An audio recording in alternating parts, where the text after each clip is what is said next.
Hello and welcome to Firearm Freedom. This is going to be another first impressions video. This first impressions video is going to be on the Glock 17 Gen 4 MOS. And you guys will notice that I do have a threaded barrel on it right now, but that threaded barrel was not used during the shooting at all. It actually just arrived today, and it was kind of the last piece to the puzzle to the additions that I was putting on this Glock 17. It's just a Silencer Co. Glock threaded barrel. Just like everything else, there will be a review on that in the future. And the only other thing that I have done to this other than stock was put on Trijicon suppressor height 3-dot night sights, which really helped out. They do co-witness through the red dot itself. The Glock 17 Gen 4 has been an animal as far as the shooting at the range. For the first impressions video, I put 300 rounds of MagTech brass case ammunition through it. Obviously, it had no hiccups whatsoever. From round 1 to round 300, it was absolutely flawless, and that's definitely not high quality target ammunition at all. It's kind of on the more lower end. So I was really impressed with the fact that it had absolutely no issues. Shot great, guys. And the long and the short of it, at its core, it's still just a Glock 17 Gen 4. Now, a lot of you are probably wondering why I chose to purchase the Gen 4 over the new Glock Gen 5s.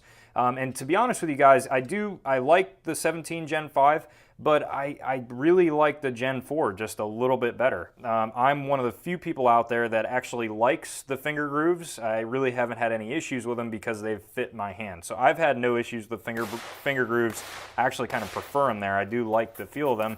And also, I like the fact that a lot of the attachments that are out there right now are for the Gen 3 and Gen 4. They haven't had a lot of other attachments for the Gen 5 just yet. Now, that is coming down the road, but again, at the moment, I do prefer the Gen 4 over the Gen 5. The trigger is the slightly enhanced Gen 4 trigger. You can know those triggers by the fact that it does not have kind of the steps on the side by the trigger safety. And it's just a little bit different. You have slightly smoother take-up, and that's about it. And you will see that in a lot of the Gen 4 Glocks. Reliability was 100% fine, and I think that's what a lot of you guys are probably going to be, kind of come to understand and trust about Glock pistols. I'm definitely not a Glock fanboy, but with all the information that's out there with the Glocks, the different Glocks that I have, you kind of know and understand that they do just work. If you guys couldn't already tell, this is absolutely going to be set up from the ground up to be a practical suppressor host for my Dead Air Ghost 45M that I'm currently waiting on to get my tax stamp back right now, which is why I went with kind of all the attachments here. I was really surprised that I didn't get any sort of additional issues by mounting the light on there. Sometimes on a couple different guns, not issues per se, but when you mount a heavier Surefire on there, I find that it takes me a little bit to get used to the added weight up at the front end to get used to where my hits are hitting. I had nothing like that with the Surefire. As soon as I put it on this Glock 17, I had no issues as far as point of impact shift or anything like that. Not that you will notice that until you start moving out. So as far as doing active drills, another kind of question that I had was, would this be a little bit too heavy? I mean, we got a lot of stuff going on here. We have the Optic up top, we got a really heavy big light on the bottom, and it's a full-size handgun. So I wasn't sure as far as moving with the gun, shooting, getting my heart rate up, if that would affect any sort of accuracy trying to keep the gun steady, and it did not at all. I was so impressed, and again, I will do a later review on the Viper specifically, but this guy just worked like a champ. There were no issues as far as losing zero, as far as this getting loose. I actually didn't have any more Loctite on hand. I ran out of what I did have, so I wasn't able to Loctite these screws down, and I still had no issues as far as wiggling or anything like that.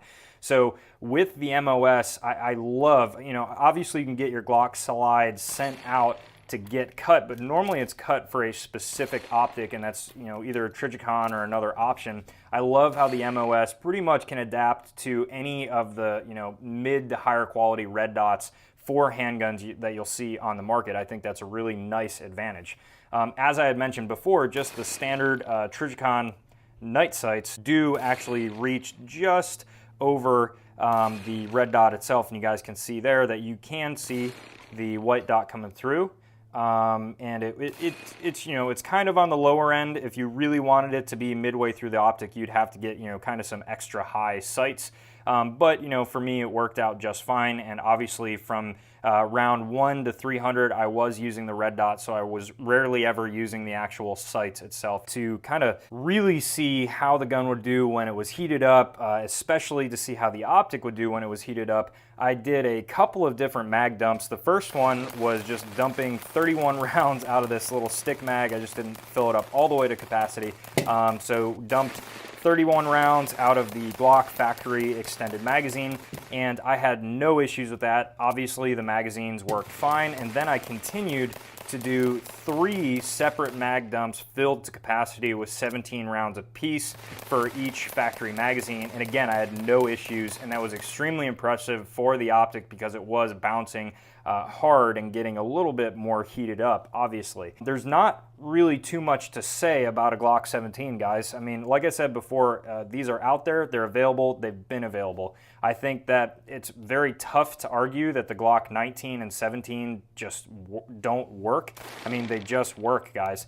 You know, it's tough to argue the fact that, you know, you may not like them because of how they feel, or, you know, how they sit in your hand, or for whatever other numerous reasons. I think if you have a suppressor that you're waiting on, or you're already, you know, you have a suppressor, the Glock MOS series is a really, really great host for that, because you already have the cutout, and you can obviously get the aftermarket threaded barrel, which I have here, and it can save you a little bit of money versus sending your slide out, getting it, you know, cut or whatever. The reason that I like the red dot for a suppressor host is the fact that I really can just bypass the sights completely if I wanted to, and use the dot to totally see over the can.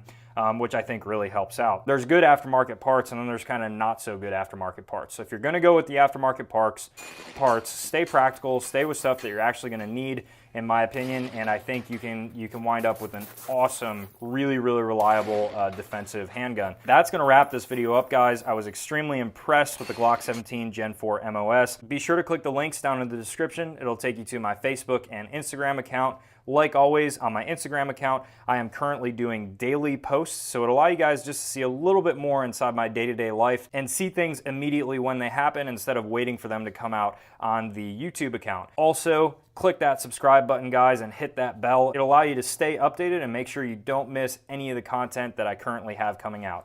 Thank you guys so much for watching, and stay tuned for more great videos to come soon.